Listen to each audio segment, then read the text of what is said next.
তো বন্ধুরা, নতুন করে একটা ভিডিও নিয়ে চলে এলাম তোমাদের কাছে। পিএসটি ফুটবল পক্ষ থেকে আমি তুলছি। তোমরা সকলেই জানো যে আগামীকাল ইস্টবেঙ্গলের খেলা আছে হায়দ্রাবাদ এফসির সঙ্গে, যে খেলাটা হতে চলেছে যুব ভারতী ক্রীড়াঙ্গনে। গত যে ম্যাচ ইস্টবেঙ্গল পাঞ্জাব এফসির সঙ্গে ম্যাচটা খেলেছিল, সেই ম্যাচে যে ইস্টবেঙ্গলের প্লেয়াররা দাপটের সাথে ক্রীড়ার নৈপুণ্যতার ছাপ রেখেছে, তাতে প্রতিটি সমর্থকদের মানসিকতা, জেতার যে মানসিকতা ভুলে গেছিল, সেইটা ইস্টবেঙ্গলের সমর্থকরা আবার নতুন করে ভাবতে আরম্ভ করেছে। ভাবার বহু কারণ আছে। কারণ পাঞ্জাবের মতন একটা টিম, যে ইস্টবেঙ্গলের থেকে অনেক আইএসএলে প্রথম থেকে শেষ ল্যাবে হয়তো অনেক পয়েন্ট নষ্ট করেছে, কিন্তু পাঞ্জাবদের দাপটের সাথে এবার আইএসএল শুরু করেছিল। সেরকম একটা টিমকে এক ম্যাচে গিয়ে ইস্টবেঙ্গল ওইভাবে 3-1 বলে পরাজিত করবে, অতি বড় সমর্থক কেউ ভাবতে পারিনি, আমিও ভাবতে পারিনি। তাই সেই জায়গায় আজকে ইস্টবেঙ্গল হায়দ্রাবাদ এফসির সাথে নামছে। এই নামার ক্ষেত্রে ইস্টবেঙ্গল প্লেয়ারদের চার্জ হয়ে আছে, যে কোনো খেলায় একটা বড় মার্জিন দেখে যদি টিমকে পরাভূত করা যায়, তাহলে সেই সময় সেই প্লেয়ারদের মানসিকতা লেভেল তুঙ্গে থাকে। তাই ইস্টবেঙ্গল প্লেয়াররা আর অন্য কিচ্ছু ভাবছে না, অন্যদিকে আর তাকাচ্ছে না। অস্কার বুজন পরিষ্কার প্রতিটি প্লেয়ারকে এই কথাই বলেছে, ম্যাচ জিততে হবে এবং এই ম্যাচের মধ্যে দিয়ে আমার আগামী যে টুর্নামেন্ট সুপার কাপ এবং এএফসি চ্যালেঞ্জ লিগে যে ইস্টবেঙ্গলের খেলা আছে, দুর্দর্শ সেই টিম, তাদের বিরুদ্ধে খেলার আগে টিমকে পুরো কন্ডিশনে একটা শেপে নিয়ে আসতে চাইছে, সেটা প্লেয়ারদের মধ্যে ফোকাস করেছে। যদিও অস্কার বুজো পাঞ্জাব ম্যাচের দিন পরিষ্কার সাংবাদিক সম্মেলন করে বলেছিল যে আমার ফোকাস এখন হচ্ছে এএফসি কাপ, আমার ফোকাস সুপার কাপ। কিন্তু আজকে তোমরা সব প্রবাদী সংবাদপত্র এবং গতকালই আমি দেখেছি যে ভিডিও সাংবাদিকদের মুখোমুখি হয়ে অস্কার বুজো মোহাম্মদ রফিককে নিয়ে এসে যে সাংবাদিক বৈঠক করেছে, তাতে অস্কার বুজো আবার একটু ক্ষীণ আশা দেখছে।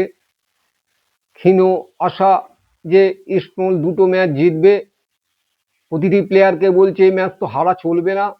এবং তারপর অন্যান্য যে টিমগুলো সুপার সিক্সের জন্য লড়াই করছে, গা ঘেঁষাঘেঁষি প্রত্যেকের সাথে প্রত্যেকের, তাতে একটা সম্ভাবনা, ক্ষীণ সম্ভাবনা লুপুলি রেখা দেখতে পাচ্ছে অস্কার বুজো। এইভাবে প্লেয়ারদেরকে কিন্তু মোটিভেশন করছে এবং এইভাবে প্লেয়ারদেরকে মাঠে নামার জন্য অনুপ্রাণিত করছে। তা সেই জায়গায় ইস্টবেঙ্গল যে হায়দ্রাবাদ ম্যাচ খেলবে এবং ইস্টবেঙ্গলের প্লেয়ারদের যে কন্ডিশনের মধ্যে আছে, তাতে অস্কার বুজোর চিন্তার ভাঁজ অনেক কম। কেন, সারা সিজন তো অস্কার বুজোর একমাত্র কোচ, যে কোচ ইস্টবেঙ্গল ইতিহাসে 5বারে আইএসএল ইতিহাসে আজ পর্যন্ত কোনো কোচ এত অল্প সংখ্যক ম্যাচ পেয়ে ওরকম প্লেয়ারের হাতে তুলে দিয়ে, যে চোটগ্রস্ত সব প্লেয়ারকে পূর্ববর্তী যে কোচ তুলে দিয়েছিল, সেই চোটগ্রস্ত প্লেয়ারদের নিয়ে ইস্টবেঙ্গল 7খানা ম্যাচ জয়লাভ করেছে আজ পর্যন্ত ইস্টবেঙ্গল ক্লাবের ইতিহাসে, আইএসএল নেই। এবং শুধু নেই না, ইস্টবেঙ্গল ক্লাবের, এটা শুনতে অনেকটা হাস্যাস্পদ লাগবে হনুমান সমর্থকরা যারা শুনছে আমার এই ভিডিওটা, যে ইস্টবেঙ্গল এই আইএসএল এমন একটা জায়গায় আবার এসে দাঁড়িয়েছে। ইস্টবেঙ্গল একটা রেকর্ড করতে চলেছে, যদি পরপর দুটো ম্যাচ জিতেছে আর একটা ম্যাচ জিতলে ইস্টবেঙ্গল, তাহলে আইএসএল এ পরপর 3টে ম্যাচ জিতেছে, সেই ইতিহাসটা তৈরি করবে। এখন এরকম একটা সম্ভাবনা আমাদের এবারই আইএসএল এর সম্ভাবনা তৈরি হয়েছিল, কিন্তু সেই সম্ভাবনাকে মাঠে মারা গেছে, সেই সম্ভাবনাকে ধূলিসাৎ করে দিয়েছিল কিন্তু এই হায়দ্রাবাদ এফসি। আমরা শেষ মুহূর্তে দাঁড়িয়ে আমাদের ক্লাবের যে প্রাক্তন সেই মনোজ মোহাম্মদ গোলে আমরা খেলাটা ড্র করি এবং আমরা সেই দিন মানে জেতা ম্যাচটাকে হাতছাড়া হয়েছে এরকম ম্যাচ আমরা আইএসএল অনেক ম্যাচ আমরা লুজার হয়েছি বলে আজকের আমরা এই জায়গায় দাঁড়িয়েছে ইস্টবেঙ্গল ক্লাব। ওই ম্যাচগুলো যে পয়েন্টগুলো খুইয়েছে সেইগুলোকে যদি আজকে ঘুরিয়ে আনতে পারতো তাহলে ইস্টবেঙ্গলকে অন্য টিমের দিকে তাকাতে হতো না, এবং ইস্টবেঙ্গল যেভাবে পরবর্তীকালে ম্যাচ এবং যেখানে ইস্টবেঙ্গলের প্লেয়াররা সংযোজিত হয়েছে তাতে ইস্টবেঙ্গলকে তো সুপার সিক্স যাওয়ার সম্ভাবনা ভালো পরিমাণই থাকতো। এইবার ইস্টবেঙ্গলের টিম সম্বন্ধে বলি, যে আমি আগের ভিডিওতে তোমাদের কাছে রেখেছিলাম যে ইস্টবেঙ্গলের ধীরামান্ত কোরাসের আজকে খেলা খুলে গেছে। ধীরামান্ত কোরাস যে ফুটবলটা চাইছিল একা পড়ে যাচ্ছিল, সেখানে দাঁড়িয়ে কিন্তু আজকের মেসি বাউলি আসার পর এই দুজনের যুগল বন্দিতে যে কোনো টিমকে এখন আমি বলছি এবং আগেও আমি বলেছি, মেসির যা খেলা আমি দেখছি, এই মেসিকে যদি অনেক আগে আনতে পারত তাহলে এই দিয়ামান্ত কোরাসকেও কিন্তু রোখা খুব দুষ্কর ছিল। এখন দিয়ামান্ত কোরাস আর মেসি যেভাবে পেনিট্রেট করছে 6 ইয়ারের বক্সে গিয়ে, যে সিটার তৈরি করছে এবং যখন তখন গোল হওয়ার সম্ভাবনা তৈরি করছে, এটা আগে ইস্টবেঙ্গল ক্লাবের মধ্যে দেখা যায়নি প্লেয়ারদের মধ্যে। এবং শুধু তাই নয়, ইস্টবেঙ্গল ক্লাবের প্লেয়াররা এখন মোটিভেশন পেয়েছে।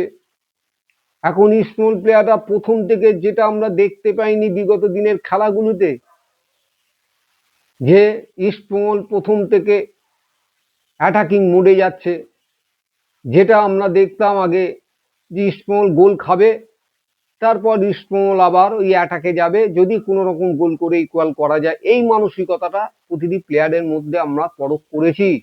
কিন্তু আজকের দাঁড়িয়ে কিন্তু খেলার ছন্দ, খেলার যে বৈচিত্র্য মাঠের মধ্যে যা আমরা দেখছি, তাতে ইস্টবেঙ্গলের কিন্তু এখন অ্যাটাকিং মোড, এবং যেভাবে অ্যাটাক করছে তাতে যে কোনো টিমকে ইস্টবেঙ্গল এখন বেগ দেবে, এটা আমরা আশা করতেই পারি। তা সেখানে দাঁড়িয়ে অস্কার বুজোর কি চিন্তা ভাবনা, কি টিম একাদশ সাজাতে চলেছে, সেখানে দাঁড়িয়ে অস্কার বুজো গোলকিপার গিলকেই তো রাখবে, মোহাম্মদ রাকি ব্যাক সাইডে থাকবে, নিশু কুমার থাকবে, আনোয়ার থাকবে, এবং হেক্টরই খেলবে, কিছু করার নেই। হাফেও যে প্লেয়ারদের আমরা দেখেছিলাম, সৌভিক, এখন তার সাথে সাউল কেস্পো আর মেসি বাউলি দিয়ামান্ত কোরাস বিষ্ণু এবং নন্দর চোট আছে। দেখা যাক অস্কার বুজোর মাথায় পরিকল্পনা কি আছে, এবং তারপর তো আমাদের অসাধারণ এখন ফুটবল খেলছে, অস্বীকার করে লাভ নেই, লালচুঙ্গা। এই সামগ্রিক এই টিম পাঞ্জাব এফসির দিন যে টিম খেলেছে সেই টিমই খেলবে, এবং সেই টিম প্রথম থেকে অ্যাটাকিং মোডেই যাবে। অ্যাটাকিং মোডে গিয়ে ইস্টবেঙ্গল প্রথম ফার্স্ট কোয়ার্টারে গোল তুলে নেওয়ার চেষ্টা করবে। তাহলে আমরা দেখতে পাবো গোলের সংখ্যাটা বাড়ে কিনা, কেন ফার্স্ট হাফে ফার্স্ট কোয়ার্টারে ইস্টবেঙ্গলকে গোল করতেই হবে, এবং ইস্টবেঙ্গলকে এই ম্যাচ জেতার জন্য ইস্টবেঙ্গলের গোলের সংখ্যা বাড়িয়ে রাখতে হবে। যদি যে ক্ষীণ সম্ভাবনা অস্কার বুজন বলেছে তাকে যদি কিছুটা যদি আমরা বাড়াতে পারি, তাহলে হায়দ্রাবাদ এফসিকে বাড়াতে হবে হায়দ্রাবাদ এফসির সঙ্গে খেলায়।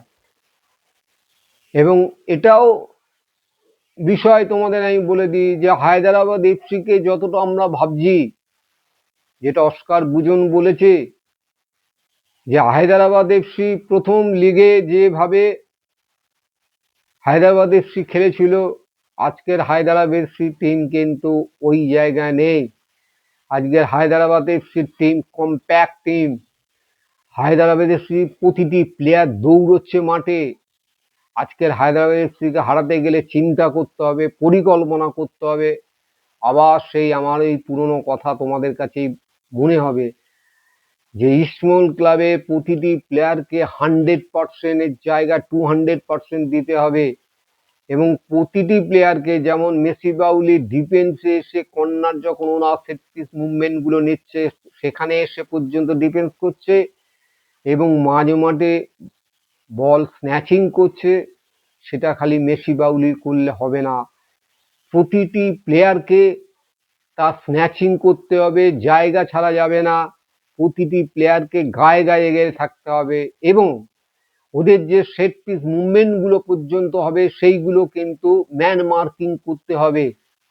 খালি আনোয়ার প্রতিদিন ভালো খেলবে এরকম হতে পারে না, বা বিষ্ণু প্রতিদিন ভালো খেলবে ফুটবল খেলায় এরকম হওয়া সম্ভব হয় না। কেন তোমরা দেখেছো যে মনমান যে খেলাটা অনেক মনমানে অতি বড় সমর্থক আশা করেছিল যে মনমান উড়িষ্যা এফসিকে ধূলিসাৎ করে দেবে, কিন্তু আমরা কি দেখলাম, মনমানের যে সমস্ত প্রধান অস্ত্র যারা সমস্ত খেলা পকেটে পুরে নিত, তাদের খেলা নৈপুণ্যতার মধ্যে দিয়ে লিস্টন কোলাস মনবীর, সেদিন লিস্টন কোলাস মনবীর বোতলবন্দি করে দিয়েছে, এবং সেই স্বাভাবিক খেলা খেলতে দেয়নি, সেই স্বাভাবিক খেলা আমাদের চোখে পড়েনি। সুতরাং প্রতিটি প্লেয়ার একই ফর্মে খেলবে এটা ফুটবলের বিজ্ঞানে নেই। সুতরাং যে প্লেয়ারের সেই দিন ফর্ম না থাকলে তার সতীর্থ হিসেবে কোনো প্লেয়ারকে তার পাশে এসে দাঁড়িয়ে তার জায়গা নিতে হয়। যদি দেখা যায় বিষ্ণুর জায়গা দিয়ে সেই উইং প্লে সেই সচল আর থাকছে না, পাচ্ছে না, তাহলে উইং প্লে ছাড়াও তো থার্ডম্যান মুভ করে মাঝমাঠ দিয়ে অ্যাটাকিং করে অনেক কিছু ফুটবলের বিষয়বস্তু থাকে ব্যাকরণে, সেইগুলোকে প্রতিটি প্লেয়ারকে সেইভাবে কিন্তু ভূমিকা পালন করতে হবে। এবং এই প্রশ্ন হচ্ছে সাউল কেস্পোর ভূমিকা সবচেয়ে বড়, কেন মাঝে মাঠে যে জায়গায় সৌভিক বলগুলোকে ব্লকিং করে মাঝে মাঠে মাঝখানে যেখানে স্টপাররা অবস্থান করে সেই জায়গা থেকে যদি অ্যাটাকিং শুরু করতে হয়, তাহলে ওই জায়গা দিয়ে কিন্তু থ্রু পাসগুলো সেখানে গিয়ে ওয়াল খেলে ডিফেন্স ভাঙতে হয়।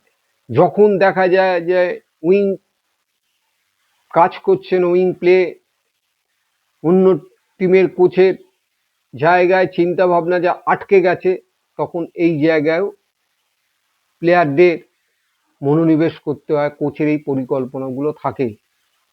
তা আমি এইটুকুনি বলতে পারি যে সামগ্রিক ইস্টবেঙ্গল যে চার্জ হয়ে আছে, ইস্টবেঙ্গল প্লেয়াররা যে নৈপুণ্যতা দেখিয়েছিল গত খেলায় পাঞ্জাব এফসির সাথে, সেই নৈপুণ্যতা ইস্টবেঙ্গল ক্লাব যদি ধরে রাখতে পারে এবং প্রথমার্ধে যদি ফার্স্ট কোয়ার্টারে যদি ইস্টবেঙ্গল একটা গোল তুলতে পারে, তাহলে কিন্তু এই হায়দ্রাবাদ এফসি ডিফেন্স বেশিক্ষণ আর ইস্টবেঙ্গলকে রাখতে পারবে না। তাহলে হয়তো আমরা গোলের সংখ্যা বাড়িয়ে নিতে পারবো। এবং আমি এটাও বলতে পারি যে যে দুজন গিয়ামান্ত কোয়াস এবং হচ্ছে মেসি বাউলি বা ডেভিড, এরা 40কে 100% এরা কিন্তু গোলে পরিণত করে দেবে, এরকম একটা জায়গায় চলে এসেছে। সুতরাং আগামীকাল যে খেলাটা, সেই খেলাটা আমি আশা করতে পারি ইস্টবেঙ্গল একটা বড় ব্যবধানে জিতবে। তোমরাও দেখবে ম্যাচ, আমিও ম্যাচ দেখব।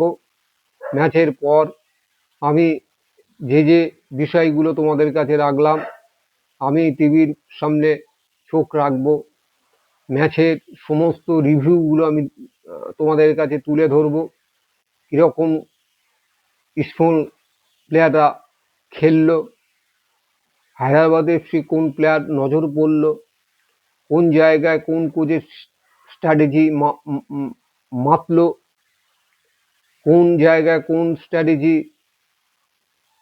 কোচ একজন আরেকজনকে টেক্কা দিল, এই সবগুলো নিয়েই তোমাদের কাছে আমি আসবো। তা আজকের এখানেই আমি শেষ করছি ভিডিওটা, আর লেন্দি করছি না। এখন এই ভিডিও যদি তোমাদের কাছে ভালো লেগে থাকে, তাহলে পরিশেষে আবার তোমাদের কাছে আমার অনুরোধ, এই পিএসটি ফুটবলটাকে তোমরা লাইক শেয়ার করতে ভুলো না। আজকের আমি এখানেই শেষ করলাম। নমস্কার।